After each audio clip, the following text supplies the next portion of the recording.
ठीक सपना। यहाँ पर भी मैं बात कर रहा था, मेरे साथ महंत राजूदास जी हैं। महंत राजूदास जी, जगत गुरु दिनेशाचार्य जी भी अब है। दिनेशाचार्य जी प्रणाम आपको। तो और साथ ही हमारे साथ धर्मदास महाराज जी भी हैं। धर्मदास जी भी अभी हमने बात करी। लेकिन देखिए, आज मैं चर्चा तो छोड़ दीजिए, आप आज माहौल जो है, आज से पूजा हवन विधि विधान का पूरा कार्यक्रम आज से शुरू हो चुका है। आज और 22 जनवरी तक क्या बदलने जा रहा है और 22 जनवरी से क्या बदल जाएगा देश में? सबसे पहले जगत गुरु दिनेशाचार्य जी। जगत गुरु जी, देखिए, आज प्रायश्चित का कार्यक्रम प्रारंभ हो रहा है। जब हम किसी भी पूजा और विधान में प्रारंभ करते हैं तो सबसे पहले प्रायश्चित करते हैं। मन, वाणी और कर्म से किसी प्रकार से यदि हमसे पाप बन गया है तो उस पाप की निवृत्ति के लिए प्रायश्चित किया जाता है। और उस प्रायश्चित के लिए ही आज का जो तारीख है, आज से प्रारंभ हो जाएगा कि हम पहले प्रायश्चित करेंगे, फिर शुद्धि करेंगे और फिर आसन पवित्री करके और फिर बैठकर पूजा को प्रारंभ कर दें। बदलने की बात है तो जिस प्रकार से स्वतंत्रता दिवस देश में मनाया गया 26 तारीख को, मुझे लगता है कि आने वाली 22 तारीख को आध्यात्मिक स्वतंत्रता का वो दिन हम लोगों के लिए होगा कि जहां मर्यादा पुरुषोत्तम भगवान श्री राम, जो राम के साथ साथ राष्ट्र की भी परिकल्पना को साकार करने वाले हैं, वो दिन अब मुझे लगता है कि ये प्रस्थान बिंदु होगा राम राज्य की, ये प्रस्थान बिंदु होगा मानवता का, ये प्रस्थान बिंदु होगा राष्ट्र का। और ये जिस प्रकार से हम विश्व गुरु होने की बात करते हैं तो विश्व गुरु होने का जो सामर्थ्य है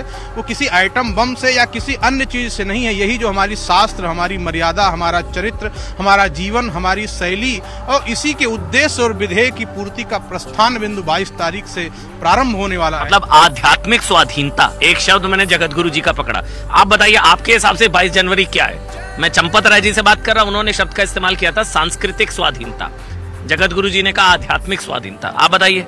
देखिए, जो क्रांति चल रही है, चाहे आप सांस्कृतिक स्वाधीनता कहें, चाहे आध्यात्मिक स्वतंत्रता कहें, आप समझो, धर्म के आधार पर देश को बांट देना और सनातनियों के साथ मजाक करना, धोखा करना, ये नहीं चलेगा। आज वो दिन, वो पल, वो क्षण, वो अवसर ऐसे पूज्य संतों के त्याग, तपस्या, संघर्ष और आश्रम की पूजा पाठ पद्धति को छोड़कर, मैंने कहा ना महाराज जी, मूर्ति को लेकर गोद में बैठे थे पूरी रात। मैं अभी चर्चा मुख्यमंत्री जी के साथ बैठक हो रही थी, उसमें ये चर्चा चला कि इन्होंने ये किया, इन्होंने ये किया, इन्होंने ये किया, चर्चा चल रही थी ऐसे। तो कहने का मतलब है सांस्कृतिक आजादी का वो दिन है और हम लोग उस आजादी जब विवादित ढांचा गिराया गया था तब की बात करें धर्मदास जी महाराज की? जी जी, उस समय की मैं बात कर रहा हूँ, उस समय की बात कर रहा हूँ जब भगवान को वहाँ, क्योंकि उसके नीचे मूर्ति पहले से ठाकुर जी हटाया गया कि कहीं दब ना जाए, तो पुनः वहाँ हटाकर और ठीक से वैकल्पिक मंदिर जब बन रहा था, वहाँ महाराज जी ऐसे लेकर गोद में। क्या हुआ था बताएंगे धर्मदास जी थोड़ा सा? जी, ऐसा है कि ये हनुमान जी के खेला सभी के, जब देखे कि जब कार सेवक लाखों आ गए, आज सब हनुमान जी का हमको पहले ही, एक दिन पहले ही आभास हो गया था, स्वप्न के द्वारा चाहे ध्यान के द्वारा किए जा रहा है। तो हमने त्रिलोकी से और सबसे कहा, चंपत राय भी जानते हैं इस बात को, हमने बताया, सब एक दो आदमी से बताए कि तो जा रहा है, चलो दर्शन कर लिया जाए। एक सीएन सिंह है, उनसे कहे कि चलो जा रहा है। अब मूर्ति के जब गिरने लगा 3 बजे के करीब आदमी जब चढ़ गए, 2 बजे के करीब पूजा वूजा होते होते कूदा पानी होने लगा हनुमान जी के। एक अमित रूप प्रगटे ते ही काला, हम वही देखे कि भगवान एकदम प्रकट, हनुमान जी सबके देह में ताकत इतना भर दिए कि लोहा पकड़े लोहा खींच दे, सब ढूक ढाक के तोड़ ताड़ करके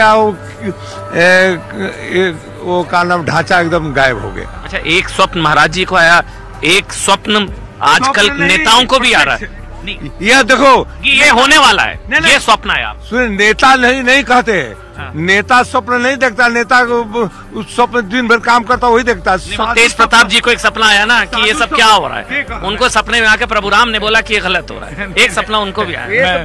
नहीं, देखिए, ये लोग जो है साधु के सपना नहीं, साधु को प्रत्यक्ष परमात्मा दिखाता है, उससे काम लेना है। जी, साधु के और दुनिया के बात ना मानिए एक साथ है। जिस प्रकार से संतों का भाव है, लेकिन कुछ राजनीतिक दल के लोग हैं, उन्होंने कहा कि भगवान राम नहीं आएंगे, उनको सपने में राम आए कि गलत हो रहा है। नहीं तो इसके पहले भी उत्तर प्रदेश के पूर्व मुख्यमंत्री ने देखा था कि हमारा 400 पार हो रहा है, पूरी उत्तर प्रदेश में हमारी ही सरकार बन रही है। क्या हुआ?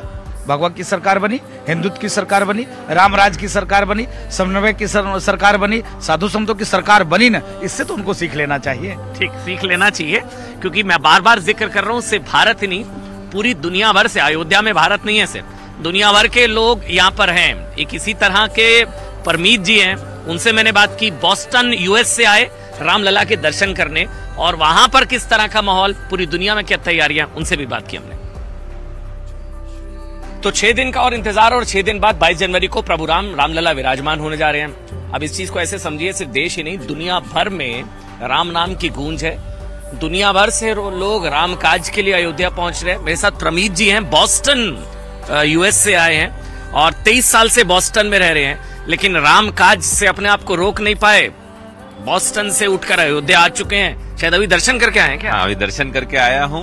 एंड मैं सौभाग्यवान था कि आज सरयू नदी में हमने सुबह सुबह यज्ञ भी किया, यज्ञ भी किया सरयू नदी के तट पर। तो दर्शन भी हो गए और सरयू नदी के तट पर यज्ञ भी हो गया, और मेरे लिए, परिवार के लिए और पूरे भारतवर्ष के लिए और हमारे सब मित्रों के लिए मंगल कामना भी हमने की। प्रमीत जी, एक चीज बताइए, भारत के लोग तो जिस तरह से भी देख रहे हैं, आप लोग वहां से किस तरह से देख रहे हैं जो परिवर्तन हो रहा है, जो अवेकनिंग है, जो राम मंदिर है? कभी सोचा था ये सब होगा? और आप लोग वहां से किस तरह से देखते हैं इन चीजों को? डेफिनेटली सर, आज के 10 साल पहले तो हमने किसी ने नहीं सोचा था कि जो जबरदस्त एक परिवर्तन भारत में आ रहा है, इस तरह का परिवर्तन इस स्पीड से आएगा, ये हमने नहीं सोचा था। और इसके लिए हम यशस्वी प्रधानमंत्री जी को, हमारे प्राइम मिनिस्टर मोदी जी को, सर हृदय पूरे एनआरआई परिवार के तरफ से बहुत बहुत साधुवाद और धन्यवाद देना चाहते हैं, because he has created a new momentum in the entire Sanatan ecosystem and NRI, entire global Indians now awaken, and there is no differentiation now between the Indian and the NRI Indian. It has become a global Indian diaspora, and I am sure that under his leadership, under his. लेकिन प्रमीत जी, बार बार कहा जाता है भाई भारत जो है ना, मैं क्योंकि आपसे, आप भी भारतीय हैं, एनआरआई हैं, मैं सवाल इसलिए पूछ रहा हूँ क्योंकि हमारे यहाँ सवाल उठाया जाता है कि पूरा भारत जो है ना अटक गया राम मंदिर के मुद्दे पर। इतना बड़ा क्या मुद्दा हो गया, राम मंदिर लगा रखी है, कुछ लोग जो कहते हैं। तो क्या आप वहां से इस तरह से दिखते जब कहा जाता है कि मंदिर की जगह अस्पताल बना देते, मंदिर की जगह कुछ और बना देते? तो इस चीज को आप हंस रहे हैं, आप किस तरह से देखते हैं? मैं हंस नहीं रहा हूँ, मैं लोगों के ऊपर हंस रहा हूँ जो ये बात कर रहे हैं। सर, मंदिर भी बन रहा है, स्कूल्स भी बन रही है, हॉस्पिटल्स भी बन रहे हैं, और भारत का मान पूरे विश्व में, नॉट ओनली अमेरिका में, भारत का मान पूरे विश्व में बहुत बढ़ रहा है। ये आप सब लोगों ने देखा। G20 को G21 करने के लिए एक ग्लोबल लीडर की जरूरत होती है, भारत की जरूरत होती है, जो केवल भारत के 1.5 बिलियन लोगों की नहीं सोच रहे हैं। He has included another 1.2 million African union. तो he is now talking about Vasudhaiva Kutumbakam, he is talking about Bharat as a Vishwa Mitra, and hopefully Bharat असल राम राज्य की शुरुआत इसको कहेंगे, असल राम राज्य 22 जनवरी से। जी, निस्संदेह 22 जनवरी से राम राज्य हम लोग सुनते आए, पढ़ते आए, देखते आ रहे हैं, और आप लोगों के माध्यम से परमादरणीय मोदी जी के नेतृत्व में वो दिन आ रहा है। जय श्री राम, जय जय राम, जय श्री राम।